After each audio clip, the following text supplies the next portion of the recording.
What's up, guys? Welcome back to the channel. Tonight we got ourselves a brand new track from Rivers of Nihil, titled Clean.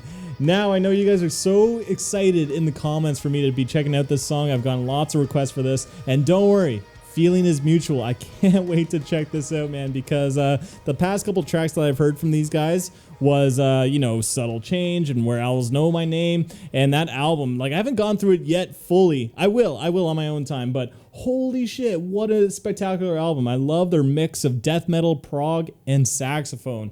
Come on, their inclusion of sax is so good. So this song's Clean is off the new album, The Work, which will be coming out later this year, and I can't wait, man, because I'm really hoping that they have the same kind of like formula with death metal and sax, because honestly, I'm not sick of it. I could go round 2 for it. Anyway, I think that's all we need for chit chat, so let's fucking do it.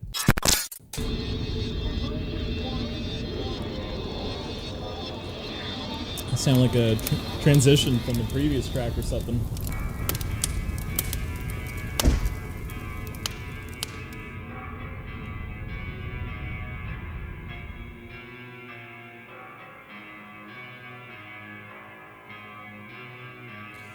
Okay. Pretty neat so far.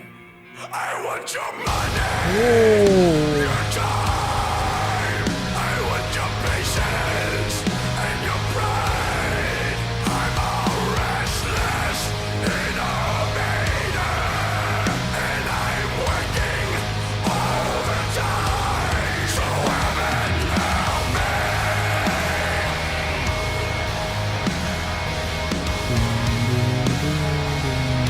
And the dollar defend me. Production has improved big time. So much more polish.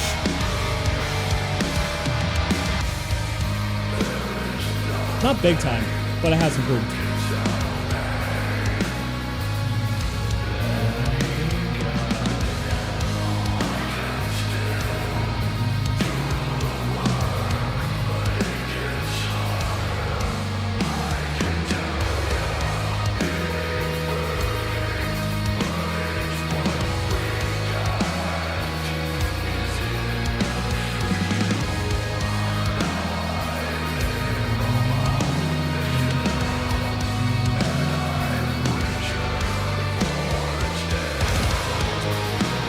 Ooh.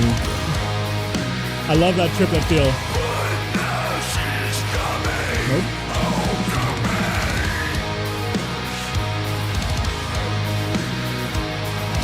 And she'll be perfect and so clean.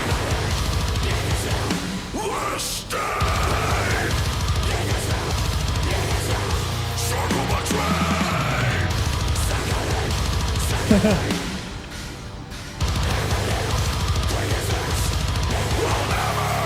Where's the song taking me? Okay.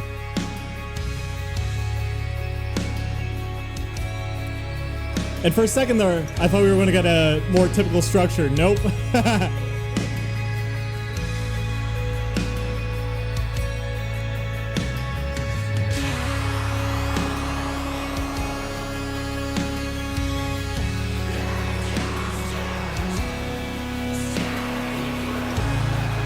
I thought his voice was producing that sound. I thought there was some effect, but it's all I saw the keys.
Ooh. This kind of solo is perfect for the tone of the song.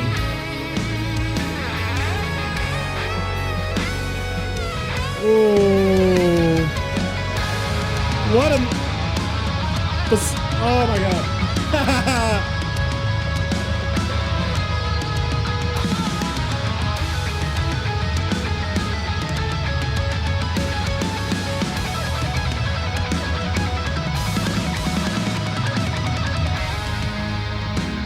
Oh!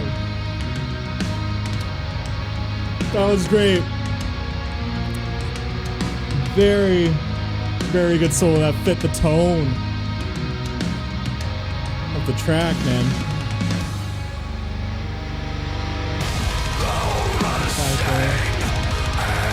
But double kicks this time, okay.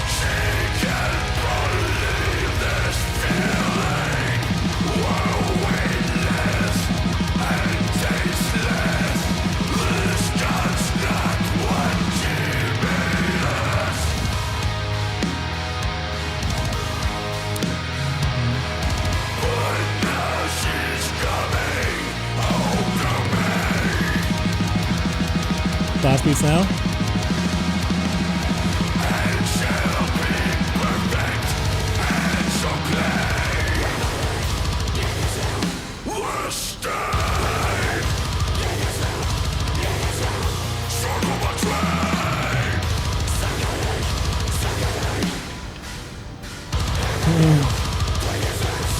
Cool little variation there. Up. Oh, another.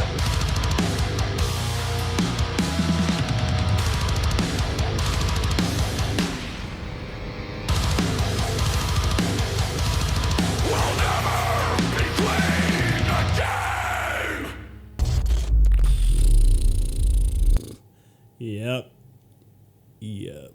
All right, let's talk about it.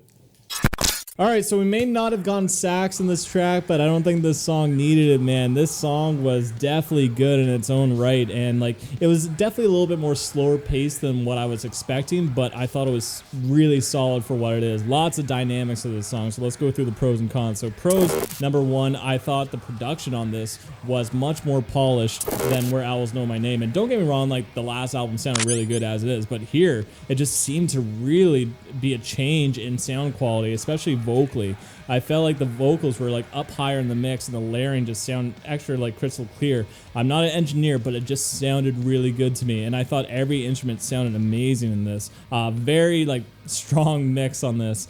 Another pro is I thought the structure was actually really cool, but the song felt very cohesive with the same repeated main riff and groove. That, you know, that groove, do do do. That groove just carried the whole song, but you know, when it went into the first chorus, I say that loosely, and then the second verse is when they switched it up into that weird rhythm that was very different from the original groove. So I thought that was cool, and then went into that bridge with that guitar solo. But I thought the actual structure of the song was pretty cool, and like it kept me engaged the whole way through because it's a slower track, and sometimes for me personally, when these slower kind of paced songs, it's tough for me to stay fully engaged. But for like, especially if the song is like long for like over 5 minutes, the song was 6 minutes and 30 seconds or something like that, and honestly there was enough dynamics and switch ups to the song and variations that I thought was awesome. Like even near the end they repeated the same groove, but they switched up some of the drum playing to have like a little bit of like they would focus on the drums and let the other instruments drown out for certain bars, and I thought that was really cool. But yeah, vocally, I thought this song was really good. I think the vocals have improved as well because, you know, the last stuff I've heard from these guys, the vocals are good, but it's always been the instrumentals that I've always loved, and like the way that these songs kind of flow, and of course, the saxophone. Obsessed with that. But holy shit, I thought the growls were actually really like menacing and brought like a lot of power to this, so I thought the vocals were really good.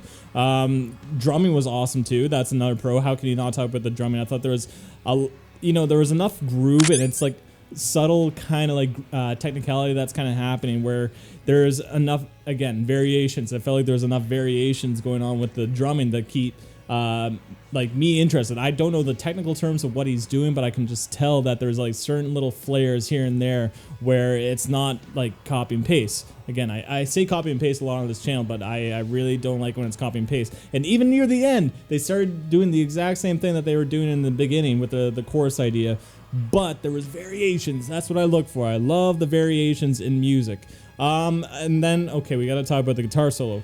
Guitar solo was awesome on this. I think that is the highlight of this track, the best part of this track for sure, because, you know, the song was, I didn't know where the song was going, but the guitar solo was actually a really pleasant surprise. But I thought the phrasing and the tone and the reverb just worked so well with this slow, brooding kind of like dark tone that this song was kind of going for. So when that solo happened, there was just like extra emphasis on letting these notes bleed out instead of these shredding moments. And the guitar solo did get shreddy near the end, but the song's key, I believe the key of the song changed for that section, so the shredding felt like it worked better with that, because if it was just shredding during that slower part, it just wouldn't have worked. But they knew what they were doing, so when I got shreddy, oh man, it sounds so sweet. I love some of the finger playing and some of the finger placements. There's one part where it sounded really cool with these like repeated notes that were going like higher up on the fretboard, like dee dee dee dee dee dee or something.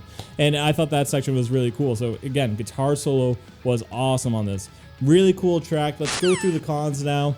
And I think the cons that I have with this is, if I can think of any, to be honest. You know, it would have been cool to hear a sax, but again, like, I don't think this band needs sax all the time, and they're trying, I guess they're trying to prove that this is a band that, you know, doesn't rely on saxophone. They're just a good band as is. However, the saxophone is a very special instrument, and I would love to hear it in the next track or whatever, or inclusion of other instruments. So it's not really a con to this song, and it's not really a con in general, but it's something that I hope for the rest of this album, that there's inclusion in maybe saxophone. I would love that, or like different instruments that are outside of Mel that they can incorporate into this, because that's a great thing about prog.